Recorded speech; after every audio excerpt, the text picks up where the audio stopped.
Sa unang aklat ng Biblia, mayroong isang kwento tungkol sa dalawang magkapatid na lalaki, si Cain at si Abel. Sila ay mga anak ni Adan at Eva, ang pinakaunang tao.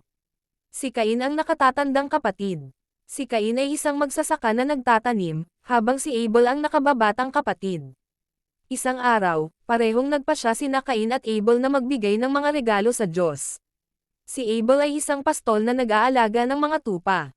Ibinigay ni Abel ang pinakamagandang bahagi ng kanyang mga tupa, at talagang masaya ang Diyos kasama ang kanyang regalo. Ngunit si Cain ay nagbigay lamang ng ilan sa kanyang mga bunga, hindi ang pinakamainam, at ang Diyos ay hindi nasiyahan sa kanyang regalo.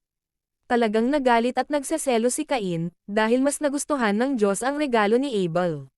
Nakita ng Diyos na nagalit si Cain at sinubukan siyang kausapin. Sinabi ng Diyos kay Cain na kung gagawa siya ng mabubuting bagay, magiging masaya siya, ngunit kung gumawa siya ng masama, kung gayon ang masamang bagay ay gustong sumunod sa kanya. Ngunit hindi mapigilan ni Cain ang mainggit kaya isang araw, nang nasa labas sila sa bukid, nawalan ng kontrol ang galit ni Cain.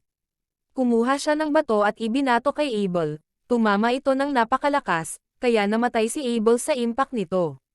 Nang tanungin ng Diyos si Cain kung nasaan si Abel, sinabi ni Cain, "Hindi ko alam. Dapat ko bang alagaan ang aking kapatid sa lahat ng oras?" Ngunit alam ng Diyos kung ano ang nangyari. Sinabi iyon ng Diyos kay Cain dahil na pinatay niya ang kanyang kapatid na si Abel, magiging mahirap na talaga ang buhay para sa kanya mula ngayon hindi na siya makakapagtanim at kailangan niyang lumayo at manirahan sa ibang lugar. Ipinahayag ni Cain ang kanyang pagkabahala, na ang kanyang kaparusahan ay napakabigat para sa kanya.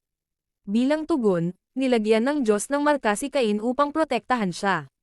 At papatayin siya ng iba dahil sa kanyang gawa, upang walang sino mang makasumpong sa kanya ang makapinsala sa kanya. Umalis si Cain at nanirahan sa isang lugar na tinatawag na Nod, na malayo sa kanyang pamilya, dahil sa ginawa niya sa kanyang kapatid kinailangan niyang umalis dahil sa masamang bagay. Maraming itinuturo sa atin ang kwento ni Cain at Abel. Ipinapakita nito kung paano ang pagiging seloso at ang galit kaya ay maaaring humantong sa paggawa ng mga bagay na talagang masasakit, at maging masaya para sa iba. Ito ay isang paalala na dapat nating gawin ang lahat ng ating makakaya at huwag hayaang manalo ang masamang damdamin tulad ng selos.